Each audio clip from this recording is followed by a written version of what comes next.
If you're anything like me, you got a pasta maker a couple years back, maybe as a whim or a Christmas present, and you haven't used it yet. Maybe you even got it for a recipe like this, and if that's the case, time to use it.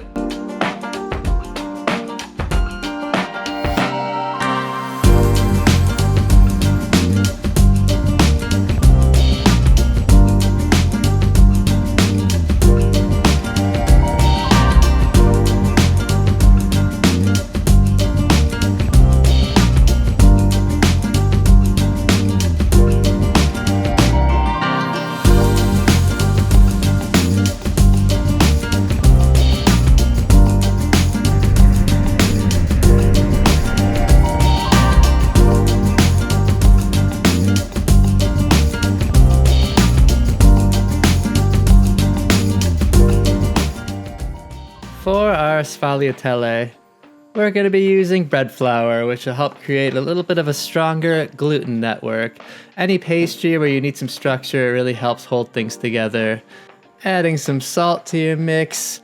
This is a really dry dough, reminiscent of pasta dough. In goes some water. Finally, some honey. This will just add a touch of sweetness, a little caramelization in the oven. Mix it up by hand till you get a shaggy dough, then turn it out onto the counter and press it together. Kneading in this case isn't a huge deal, you're more just trying to get a rough dough. As long as it's sticking together in one ball, then your goal has been accomplished. I like to do a fold, stretch, quarter turn method when I'm kneading by hand. I also find cleaning off the counter with my dough somewhat satisfying. I don't know why, but it's just like you're just doing it all with whatever.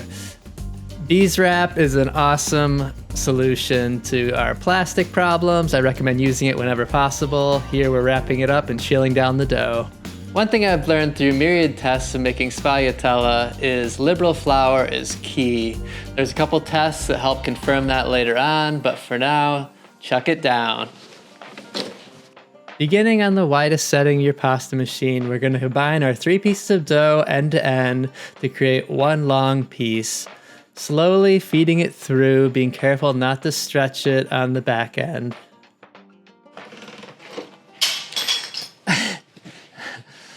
Why the hell do most pasta machines have a handle that falls off constantly?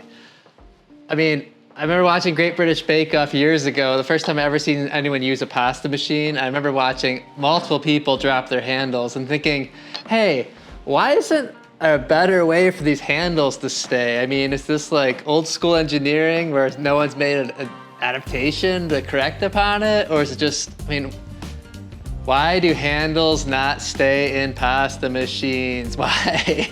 It's so annoying. All right. And you gotta make sure you push it against the machine the whole time or else it's gonna fall to the ground several times. Ram your handle back into your pasta machine and continue working it through. Smaller and smaller, here we go. One thing I've learned the hard way through my many tests is that you'll know the dough is sticking if it starts pulling itself when it's trying to come through and it doesn't want to get as wide as you think it should to fill the entire pasta machine. So liberal flouring, always a good thing. One nice thing about this dough is if your dough sticks together or you tear it or it looks at you wrong, you can always start over, just crunch it back up into a ball and separate it into 3 pieces and let it relax a little. Once successful, you can now move to the next step, which is twirling this onto a rolling pin. I banged out this little 2x4 holder in like 5 minutes with 2 screws, just cutting V-notches, but anything that holds it freely will make this a lot easier. There, nice little roll. Off with the end. This process is important. You want to start dry and just do a tight little roll to start. I'm using melted butter because I found it much easier to use than softened butter. Basically, the idea is butter, stretch wide, roll, while keeping it as tight as possible. Little holes and things aren't the end of the world, it's gonna happen. It's actually a good reminder to not go super thin on your pasta machine. I went a little too thin on this one. C'est la vie. Once you have a nice log, coat it in butter and chill it down for a couple hours. We're gonna make our classic semolina ricotta filling for this. Into our medium saucepan, I've got whole milk, sugar, salt, cinnamon, and vanilla. We're gonna bring that to a boil and slowly add our semolina while stirring. You treat this really similar to polenta. Clumping's not as big of an issue, and we're gonna blitz it in a minute anyways, but once it pulls away from the sides, it's ready to go. Into your food processor, we're gonna put our ricotta, and we're just gonna give this a bit of a pulse to smooth it out. Which reminds me, if a recipe ever calls to put ricotta through a strainer, do this first. It makes it way easier. Good little trick for sure.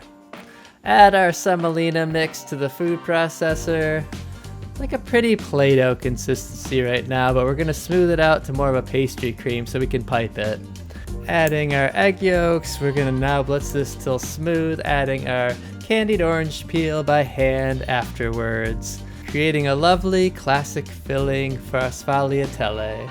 Check out our latest video where we show you how to make these chopped candied orange peels that we're using here. They're great just to have around in the pantry for random baked things, whether it's for the holidays, or a whim, or snacking, or if you just like looking at something that's beautiful and orange in a nice little glass container. With our dough having chilled for at least an hour, preferably 2 or more, we're gonna slice these into approximately inch-wide sections while discounting the end bits for their imperfections. Get these guys on the sheet tray, give each one a nice buttering. This will just make it easier to spread these into the cone shape. Basically forming them out into a little clamshell and then piping a small amount of filling. A little bit too much, not the end of the world, you just pinch it out. They'll still bake fine.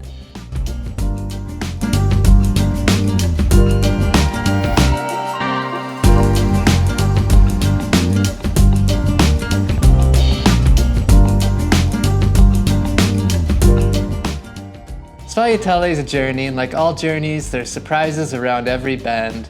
Might take a couple tries to get this right, but good news is, unlike certain things, mousses, etc., you can screw up parts of this and it'll still taste good. So, enjoy.